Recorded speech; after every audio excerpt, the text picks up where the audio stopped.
Oke, assalamualaikum warahmatullahi wabarakatuh. Oke, mari kita lanjutkan saja ceritanya. Tapi seperti biasa, bantu dulu tekan tombol like dan berkomentar. Tuan dan Nona, terima kasih sesudah dan sebelumnya. Bab 1033 pertunjukannya dimulai. Ping Chuang Xiong hendak mematikan teleponnya ketika dia melihat Ping Chuannya yang menelepon, dan alisnya berkerut membentuk huruf Chuan. Setelah ragu sejenak, dia akhirnya menekan tombol jawab. Hirakawa Yu, aku Hirakawa No, aku tahu, ada apa?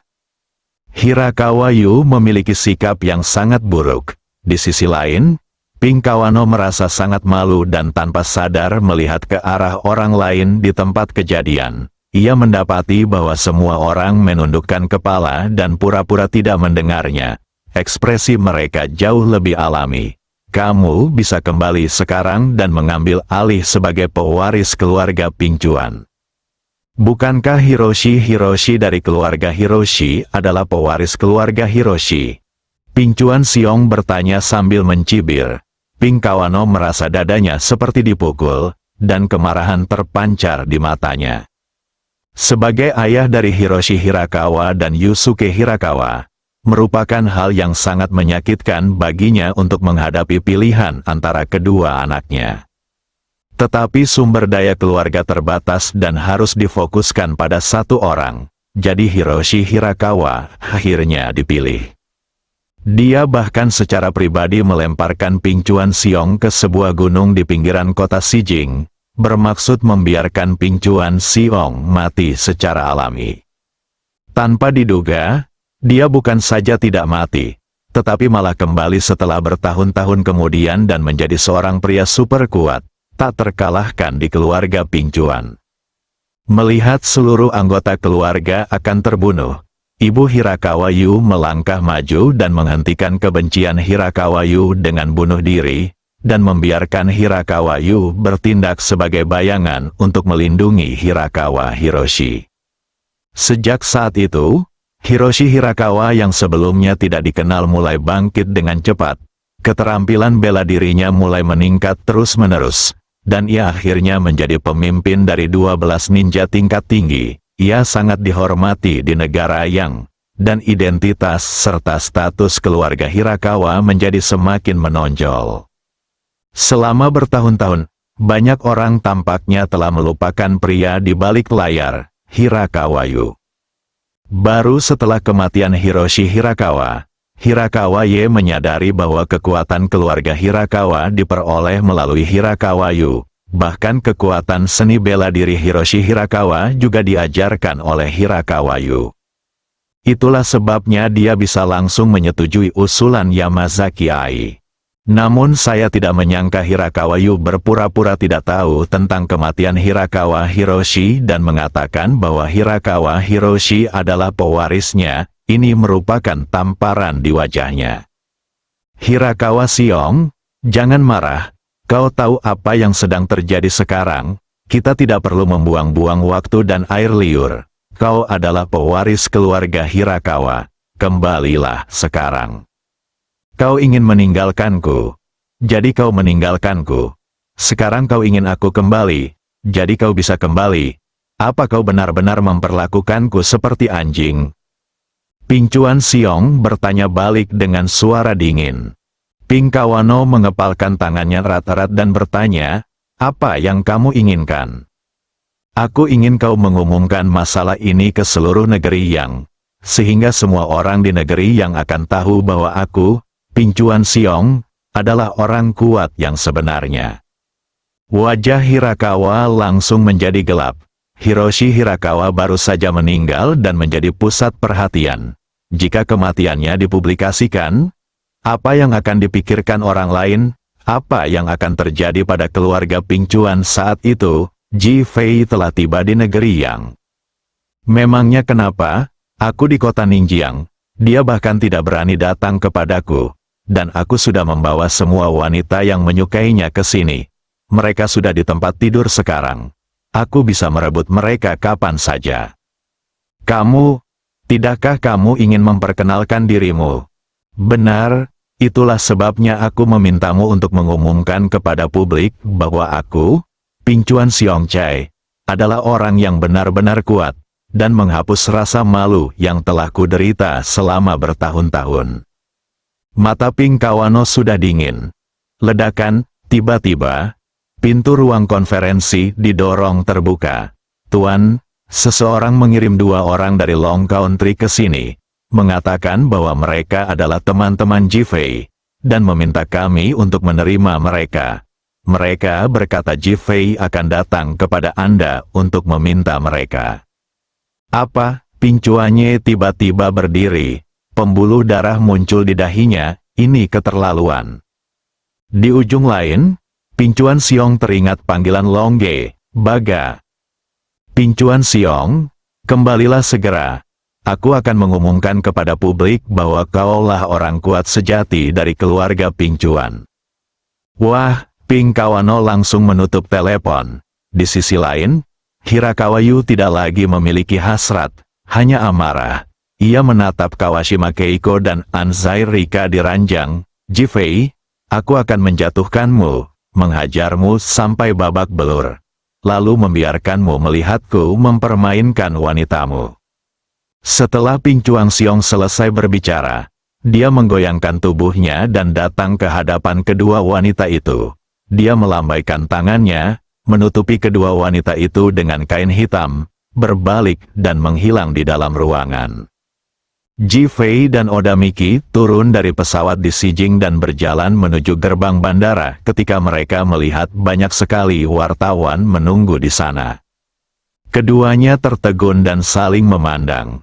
Miki Oda memeluk lengan Jifei dan mencoba berpura-pura menjadi pasangan. Jifei, itu Jifei, seseorang berbicara dalam bahasa Mandarin panjang yang kaku. Menabrak, puluhan wartawan langsung menyerbu dan mengepung Jifei dan Oda Miki. Maaf, Tuan Jifei, mengapa Anda membunuh Hiroshi Hirakawa dan datang ke Yangguo? Dikatakan bahwa keluarga Ping Chuan menculik 2 orang, keduanya adalah temanmu. Apakah kamu ingin menyelamatkan mereka? Orang terkuat di keluarga Ping Chuan adalah Ping Chuan Xiong. Kamu membunuh saudaranya, dan dia pasti akan membalas dendam. Kamu datang ke sini, apakah kamu tidak takut mati? Pertanyaan dari wartawan di tempat kejadian datang silih berganti. Baik Jifei maupun Oda Miki tercengang.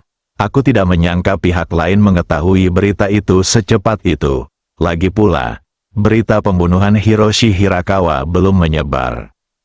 Yang lebih tidak terduga adalah Teng dan Angel benar-benar diculik oleh keluarga Ping Chuan, yang membuat segalanya menjadi lebih mudah. Mengenai masalah Hirakawa Yu, Jifei sudah menduga bahwa itu adalah tentang bayangan yang disebutkan Oda Miki. Jifei segera menenangkan diri dan menatap wartawan itu sambil tersenyum.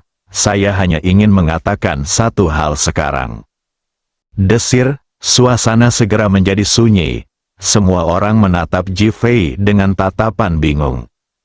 Keluarga Ping Chuan harus mengirim temanku keluar, atau aku akan membuat keluarga Ping Chuan mereka menghilang. Jifei berdiri di depan kamera, dengan bangga dan percaya diri berbicara dengan dingin. Semua wartawan di tempat kejadian tercengang, dan mereka merasa seolah-olah telah jatuh ke dalam gudang es. Jifei telah memegang tangan Oda Miki dan berjalan pergi, meninggalkan bayangan di belakang semua orang. Di ruang pertemuan keluarga Hirakawa, Ping Kawano baru saja melihat 2 orang yang diculik. Teng bertubuh tinggi dan kekar, dan dia seperti tembok, butuh 4 orang untuk mengangkatnya. Dan Angel sangat cantik. Bahkan banyak orang yang mengenalnya. Jika membunuh Teng itu seperti menginjak semut, maka Angel membuat mereka pusing. Jika hal ini sampai terbongkar, akan mudah menimbulkan gesekan antara kedua negara. Itulah sebabnya mereka tidak menunda pertemuan untuk membahas cara menyelesaikannya. Pada saat ini, mereka kebetulan melihat siaran langsung dan melihat reporter berbicara tentang penculikan keluarga Ping Chuan. Ping Chuan Ye sangat marah hingga paru-parunya hampir meledak. Yang membuatnya semakin marah adalah kesombongan Jifei. Dia membunuh salah satu putranya, dan sekarang dia datang ke negara yang dan membanggakan bahwa jika putranya tidak dibebaskan, keluarga Ping Chuan akan lenyap. Saya khawatir tidak ada orang lain yang bisa begitu mendominasi. Wah, Ping Chuan-nya membanting meja. Baka, Ji Fei harus mati di negara yang... Hai, semua orang berdiri serentak. Mata mereka dipenuhi dengan niat membunuh yang dingin. Saudara Long, yang berada jauh di Long Country, melihat siaran langsung itu dan tidak dapat menahan tawa. Acara apa yang sedang berlangsung? Bab 1034, mengunjungi pangkalan taksi bandara. Kalian mau kemana, Tuan dan Nyonya? Sopir taksi itu bertanya dengan sangat sopan. Hotel Xijing. Oda Miki berbicara pertama. Rumah keluarga Ping Chuan. Ji Fei melanjutkan. Sopir itu memandang Oda Miki dan Ji Fei, bertanya-tanya kemana harus pergi. Oda Miki menatap Ji Fei. Jangan bersemangat, masalah ini. Rumah keluarga Ping Chuan. Ji Fei menyela dan mengulanginya. Melihat nasihat Oda Miki tidak ada gunanya, pengemudi itu tidak punya pilihan selain menyalakan mobil dan melaju menuju rumah Hirakawa. Para wartawan yang bereaksi melihat Ji Fei telah pergi, jadi mereka mengemasi barang-barang mereka dan segera mengikutinya. Setengah jam kemudian, taksi berhenti di luar villa Ping Chuan. Miki Oda ingin menahan Ji Fei agar tidak turun dari mobil, tetapi sia-sia dan Ji Fei langsung turun. Matanya tertuju pada villa Ping Chuan, yang merupakan deretan lebih dari selusin rumah kota, dan jelas terlihat bahwa banyak orang tinggal di sana. Ketika pengemudi melihat Ji Fei dan Oda Miki keluar dari mobil, ia buru-buru memutar setir, memutar balik mobil, dan melarikan diri. Ia khawatir akan ketahuan. Jika orang-orang tahu bahwa dialah yang membawa Ji Fei ke rumah Ping Chuan, dia mungkin akan mati tanpa tahu bagaimana caranya. Oda Miki ingin menghentikan Ji Fei, tetapi Ji Fei sudah berjalan menuju villa. Wus wus wus, dalam sekejap, 3 pengawal melompat keluar dari kegelapan dan berdiri di depan Ji Fei. Mereka semua mengenakan seragam samurai dan sanggul, memegang pedang samurai di tangan mereka, dengan mata dingin dan penuh niat membunuh. Siapa? Ji Fei berkata dengan nada dingin. Beritahukan kepada orang-orang di keluarga Ping Chuan yang menepati janji bahwa aku, Ji Fei, datang ke sini untuk meminta bantuan seseorang. Baka, ketiga orang itu baru pertama kali mendengar seseorang berbicara dengan sangat arogan. Mereka menjadi marah dan mengayunkan pisau mereka, menebas langsung ke kepala Ji Fei. Ji Fei, hati-hati, Oda Miki meneriakkan peringatan. Hiroshi Hirakawa adalah master terbaik di negara yang, dan tidak ada prajurit lemah di keluarga Hirakawa mereka. Begitu dia melihat ketiga orang itu, dia tahu bahwa dia bukanlah tandingan mereka. Jadi saya sangat khawatir. Bang bang bang, 3 kali suara tinju yang menghantam tubuh terdengar. Pedang samurai di tangan ketiga pria itu masih dalam posisi menebas ke bawah di udara. Tetapi tubuh mereka sudah terpental mundur seperti bola. Ledakan-ledakan-ledakan, lalu terdengar 3 ledakan keras menghantam dinding villa. Di dalam villa keluarga Hirakawa yang awalnya sunyi, tiba-tiba terdengar langkah kaki yang tergesa-gesa. Kemudian lampu menyala, dan banyak sekali orang yang memegang pedang samurai muncul di hadapan Ji Fei. Pisau itu berkilat, dan niat membunuhnya mengerikan. Banyak orang memiliki kemarahan dingin di mata mereka. Namun, akulah yang membunuh Hiroto Hirakawa. Kalau ada yang tidak setuju, silakan coba. Ji Fei menatap orang-orang yang di halaman, menegakkan punggungnya dan berkata. Kalimat ini, bagaikan wabah ketakutan, langsung menyebar ke seluruh hati setiap orang. Banyak orang mulai mundur, dengan ketakutan di mata mereka. Hiroshi Hirakawa mampu menjadi pemimpin 12 ninja tingkat tinggi. Ia adalah sosok yang sangat kuat. Jika digabungkan, mereka semua tidak akan bisa menandinginya. Sekarang dia telah dibunuh oleh Ji Fei. Apa hak mereka untuk menjadi musuh Ji Fei? Mereka terkejut dan ketakutan. Baga, bunuh dia. Mendengar suara itu, Hirakawa keluar bersama Yamazaki Ai dan yang lainnya. Mendengar kutukan marah Hirakawa, para prajurit di tempat kejadian langsung menjadi penuh keberanian. Baga. Sambil mengutuk, mereka menyerbu ke arah Ji Fei dan Ansirika sambil mengangkat pisau mereka.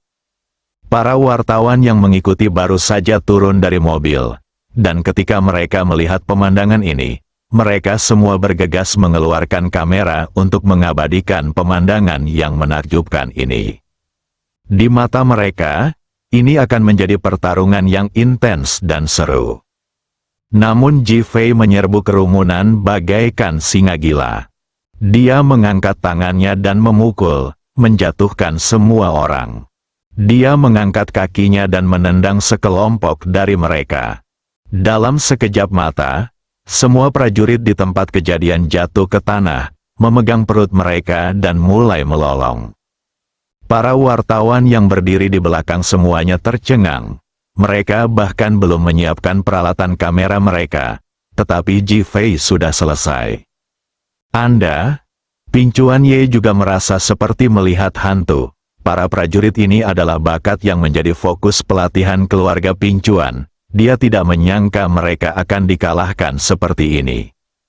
Terutama Yamazaki Ai, sebagai guru utama keluarga Hirakawa, dia telah membimbing pelatihan harian para prajurit ini dan mengetahui kekuatan mereka dengan baik. Tetapi dia tidak pernah menyangka bahwa mereka bukanlah tandingan Ji Fei dalam satu giliran. Baka, Yamazaki Ai mengumpat dengan marah, bergegas keluar dan datang di depan Ji Fei. Matanya penuh dengan niat membunuh. Kau bukan tandinganku, keluar dari sini sekarang juga. Ucap Ji Fei tanpa ampun. Yamazaki Ai, saya hampir muntah darah. Dia juga ingin pamer dan mengalahkan Ji Fei untuk membalaskan dendam anak buahnya.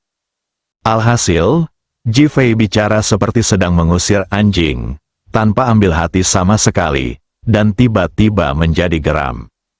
Pergilah ke neraka, panggilan, mayat itu lenyap dari tempatnya dalam sekejap.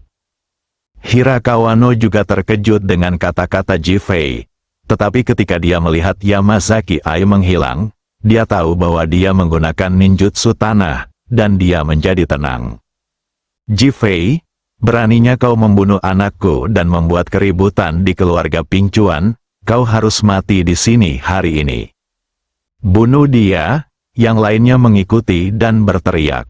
Baga, kalau kau tidak berlutut dan memohon ampun, aku akan mencabut urat-uratmu dan mengulitimu hidup-hidup. Melihat ada harapan untuk membunuh Ji Fei, para prajurit yang tergeletak di tanah menjadi lebih termotivasi dan mulai mengancam dengan marah. Ji Fei berdiri di sana tanpa bergerak sedikit pun, hanya menatap Pingcuannya dengan tatapan dingin. Kirimkan surat ini kepada temanku segera, atau aku akan membuat keluarga Pingcuanmu menghilang. Kata-kata yang sama lagi, Baga, bunuh dia. Pingcuan Yebao meraung dengan marah. Ninja bumi tersembunyi Yamazaki Ai tiba-tiba muncul dari bawah kaki Ji Fei, memegang pisau tajam di tangannya, dan menusuk ke arah tengah kaki Ji Fei. Ji Fei sedikit menoleh ke samping, mengangkat kaki kanannya, dan menjatuhkannya bagai kilat. Patah, terdengar suara keras tulang patah. Ah! Lalu terdengar teriakan melengking, pisau tajam di tangan Yamazaki Ai jatuh ke tanah dengan bunyi. Ketika dia melihat lagi, tangannya telah menjadi roti daging. Ah! Semua orang berseru. Ji Fei membungkuk dan mengulurkan tangan, meraih lengan Yamazaki Ai yang berdarah dan menariknya keluar. Darah yang menetes di bawah cahaya malam tampak lebih mengerikan dan mengerikan. Keluarga Pingcuan yang ada di tempat kejadian semuanya tercengang ketika melihat pemandangan ini. Bahkan para reporter di belakang lupa menekan tombol rana kamera mereka. Mereka tidak menyangka Ji Fei bisa mengalahkan ninja dengan mudah. Yamazaki Ai ini adalah pemimpin tertinggi keluarga Hirakawa. Sebagai pelindung keluarga Hirakawa, dia telah muncul di hadapan publik dalam banyak kesempatan, dan banyak orang di negara yang mengenalnya. Mereka pernah ingat bahwa ada saat ketika Yamazaki Ai mengalahkan lebih dari selusin master Eropa dan Amerika sendirian, dan orang-orang itu bahkan tidak melihat di mana Yamazaki Ai berada.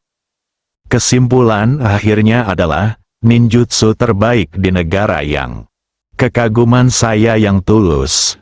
Tapi aku tidak menyangka bahwa bahkan seorang master dan ninjutsu sekuat itu tidak akan berpengaruh di hadapan Ji Fei. Dia hanya dihancurkan. Ji Fei menggendong Yamazaki Ai yang patah hati dan berjalan perlahan menuju Hirakawano. Ping Chuanye tidak menyangka Ji Fei akan begitu kuat dan menakutkan. Baru saja, dia bahkan punya ide bahwa Ping Chuan Xiong akan menggunakan Ji Fei untuk membunuh Ping Chuan Hao agar bisa menjadi pewaris. Karena dia tidak percaya kalau Ji Fei punya kekuatan yang begitu mengerikan. Bahkan dia merasa itu mustahil. Tetapi sekarang dia tiba-tiba menyadari bahwa dia salah. Dan sangat salah. Kamu? Apa yang ingin kamu lakukan? Suara Ping Kawano sedikit bergetar. Bersambung,